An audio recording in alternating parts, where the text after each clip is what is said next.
इंद सद्वंदियाणं तिहुवणहित मधुर विशद वक्काणं अंतातीत गुणाणं नमो जिणाणं जित भवाणं।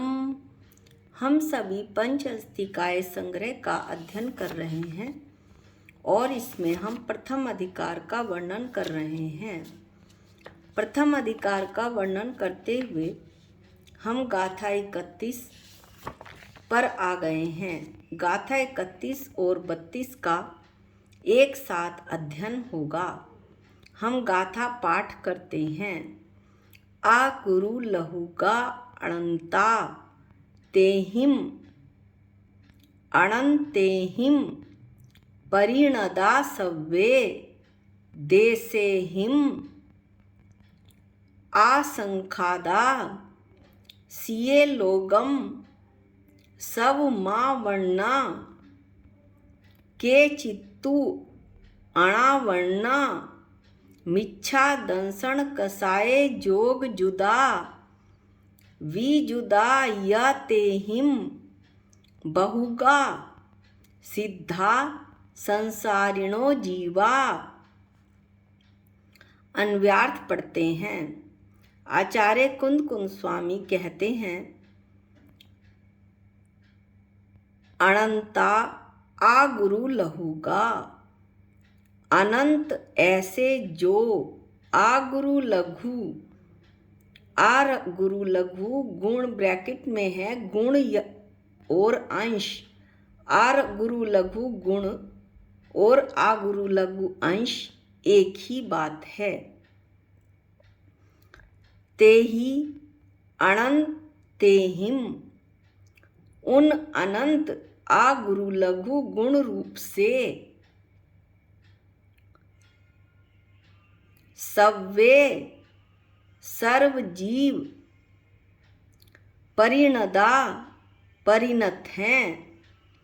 आचार्य कहते हैं कि लोक में जितने भी जीव हैं वो आ गुरु लघु गुण से, जो कि आ गुरु लघु गुण अनंत हैं, उनसे ये जीव उन रूप से, आ गुरु लघु गुण रूप से ये सभी जीव परिणमित होते हैं, मुक्त व संसारी दोनों।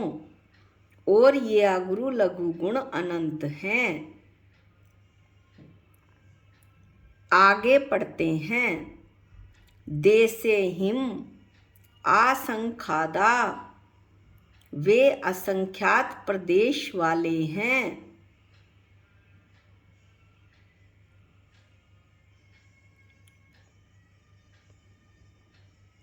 सिये लोगम सब माँ वर्णा कुछ कथनचित समस्त लोक को प्राप्त होते हैं। आचार्य कहते हैं कि वे कौन मुक्त व संसारी असंख्यात प्रदेश वाले हैं। उनमें से कुछ कथनचित किसी अपेक्षा से समस्त लोक को प्राप्त होते हैं। किसी अपेक्षा से किससे? केवली भगवान 13वें गुण स्थान में समुद्घात करते हुए समस्त लोक को प्राप्त होते हैं, अर्थात उनकी आत्मा के प्रदेश तीनों लोकों में फैल जाते हैं। समुद्घात का वर्णन हम कई बार कर चुके हैं, इसलिए इस गाथा में अब नहीं करेंगे। बस इसमें इतनी सी बात है कि केवली भगवान समुद्घात की अवस्था में उनके आत्मा के प्रदेश तीनों लोकों में फैल जाते हैं। यहाँ तक गाथा 31 का पाठ हुआ। गाथा 32 पढ़ते हैं। के चित्तु और कुछ अणावर्णा अप्राप्त होते हैं, यानी जो जीव बताए हैं ऊपर मुक्त व संसारी, उनमें से कुछ समुद्घात को प्राप्त नहीं होते हैं। बहुगा जीवा अनेक अनंत जीव मिच्छा दंसण कसाये जोग जुदा, मिथ्या दर्शन कषाय योग सहित होते हैं। संसारी हैं।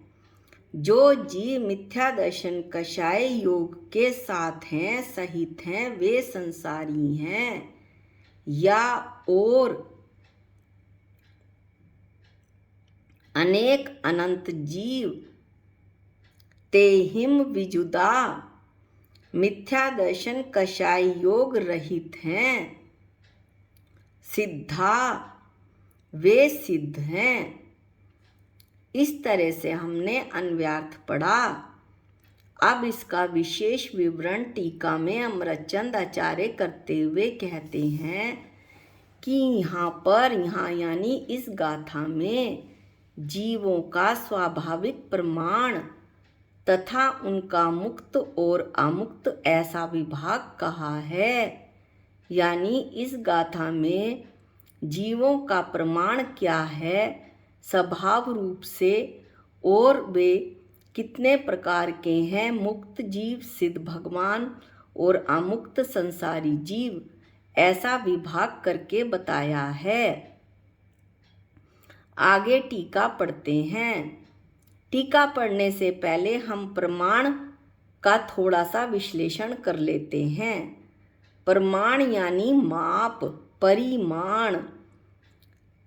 जीव के आगुरु लघुत स्वभाव के छोटे से छोटे अंश अविभाग प्रतिच्छेद करने पर स्वभाव से ही अनंत अंश होते हैं। इसलिए जीव सदैव ऐसे षट गुण वृद्धि हानि युक्त अनंत अंशों जितना होता है। यहाँ आचार्य कहते हैं कि जीव में आगुरु लघुत्व स्वभाव होता है। जीव का स्वभाव आगुरु लघुत्व है, जिसके छोटे से छोटे अंश, जिसको अविभाग प्रतिच्छेद भी कहते हैं, इसकी भी परिभाषा हम आगे पढ़ेंगे। छोटे से छोटे अंश करने पर यह जीव स्वभाव से ही, जो इसका आगुरु लघुत्व स्वभाव है, वो सदैव अनंत अंश वाला होता है। अंश का मतलब गुण भी है, जैसा कि अभी हमने अन्वयार्थ में पढ़ा था। और जीव सदैव ऐसे कैसे षटगुणी वृद्धि हानि युक्त अनंत अंशों जितना होता है। यानी जीव में अनंत गुण होते हैं, जो किससे युक्त होते हैं? षटगुणी वृद्धि हानि से युक्त होते हैं। ये षटगुणी वृद्धि हानि भी हम अभी आगे पढ़ेंगे। इस प्रकार आचार्य बतलाना चाहते हैं कि गुणों की दृष्टि से जीव अनंत गुणों वाला है। अब आगे आचार्य बताते हैं जीव की माप बताते हुए कि जीव के सब क्षेत्र के छोटे से छोटे अंश करने पर स्वभाव से ही सदैव असंख्य अंश होते हैं। यानी कि जीव का जो क्षेत्र है, यदि उसका छोटे से छोटा अंश किया जाए, यहाँ पर अंश का मतलब प्रदेश है, तो स्वभाव से ही उसमें कितने प्रदेश होते हैं? असंख्य प्रदेश होते हैं। यानी प्रदेश की दृष्टि से जीव सदैव असंख्य प्रदेश वाला होता है। इस प्रकार हमने प्रमाण का विस्तृत थोड़ा सा विवरण लिया। अब आगे टीका पाठ करते हैं। जीव वास्तव में अविभागी एक द्रव्य पने के कारण लोक प्रमाण प्रदेश वाला होता है। जीव जो है ऐसा है जिसके टुकड़े नहीं हो सकते, साथ ही वो एक द्रव्य है। और कैसा है वो जीव? लोक प्रमाण यानी कि उसकी माप लोक के बराबर है। लोक प्रमाण है और लोक किसके बराबर है? असंख्यात प्रदेशों के। इस तरह लोक प्रमाण प्रदेशों वाला है। आगे आचार्य कहते हैं कि उनके जीवों के आगुरु लघु गुण, आगुरु लघुत्व नाम का जो स्वरूप प्रतिष्ठित के कारणभूत स्वभाव है। इस लाइन की हम थोड़ी विवेचना कर लेते हैं। भाषा थोड़ी कठिन है, लेकिन यदि शास्त्र को आराम से और धीरे से इसे सुना जाए तो ये बड़ा ही आनंद प्रदान करने वाला है। अब हम पढ़ते हैं कि ये आगुरु लघु गुण क्या है। गुण यानी अंश, जैसा कि अभी बताया था अन्वयार्थ में। इसे अविभाग प्रतिच्छेद भी कहते हैं। आचार्य कहते हैं कि जीव में, जो हमने प्रमाण पढ़ते हुए भी पढ़ा, कि जीव में आगुरु लघुत्व नाम का स्वभाव होता है। यह स्वभाव जीव को स्वरूप प्रतिष्ठित के कारणभूत है, अर्थात आगुरु लघुत्व स्वभाव के कारण जीव अपने स्वरूप में टिका रहता है, उसमें उत्पाद व ध्रुव्य होता है। इस तरह से जो आगुरु लघुत्व स्वभाव है जीव का, वो तो कारण है। और कार्य क्या है इस आगुरु लघुत्व स्वभाव का? अपने स्वरूप में टिका रहना। जीव अपने स्वरूप में टिका रहता है किसके कारण से? आगुरु लघुत्व स्वभाव के कारण से। इसलिए आचार्य ने कहा कि आगुरु लघुत्व नामक जो स्वरूप प्रतिष्ठित के कारणभूत स्वभाव है, आगे आचार्य कहते हैं कि उसके अविभाग प्रतिच्छेद, प्रति समय होने वाले किसके? आगुरु लघुत्व स्वभाव के अविभाग प्रतिच्छेद, प्रति समय होने वाली षट स्थान प्रतित विद्धि हानि वाले होने से अनंत हैं। यानी आगुरु लघुत्व स्वभाव के अविभाग प्रतिच्छेद अनंत हैं। अब हम इस लाइन का भी विश्लेषण कर लेते हैं। अविभाग प्रतिच्छेद क्या है? किसी भी गुण में अंश की कल्पना की जाए तो उसका जो छोटे से छोटा अंश होता है उसे उस गुण का अविभाग प्रतिच्छेद कहते हैं, यानी कि शक्ति का अंश। और इसमें षट स्थान पतित विद्धि हानि वाली होने से ये अनंत होते हैं। यानी कि षट स्थान पतित विद्धि हानि क्या? 6 स्थान में सम्मोहित होने वाली विद्धि हानि, षट गुणी विद्धि हानि। आगुरु लघुत्व स्वभाव के अनंत अंशों में स्वभाव से ही प्रति समय षट गुणी विद्धि हानि होती रहती है। ये आचार्य बताते हैं। तो हमने यहाँ अविभाग प्रतिच्छेद पढ़ा कि गुण कोई भी गुण ले लें, उसके जो छोटे से छोटा अंश है उसे उस गुण का अविभाग प्रतिच्छेद कहते हैं। यहाँ हमने गुण लिया है आगुरु लघु गुण, जिसका छोटे से छोटा अंश अविभाग प्रतिच्छेद है। इसके बाद हमने षट स्थान पतित विद्धि हानि पढ़ी कि आगुरु लघुत्व स्वभाव के अनंत अंशों में स्वभाव से ही प्रति समय षट गुणी विद्धि हानि होती रहती है। इसका थोड़ा सा विस्तार लेते हैं। षट गुणी विद्धि हानि विद्धि अविभागी प्रतिच्छेद, जैसे अभी बताया की शक्ति का अंश, इसका बढ़ना और घटना, इसमें षट वृद्धि होती है और षट हानि होती है। यह पूरी प्रक्रिया एक समय में ही होती है। यह प्रक्रिया निरंतर स्वभाव और विभाव दोनों अवस्थाओं में निरंतर चलती रहती है। क्या मतलब हुआ इसका कि दो जीव बताए, सिद्ध मुक्त जीव जो कि सिद्ध जीव हैं और विभाव अवस्था वाले संसारी जीव। इन दोनों जीवों में ये अवस्था निरंतर चलती रहती है, षटगुणी हानि वृद्धि। अब हम षट स्थान वृद्धि देखते हैं।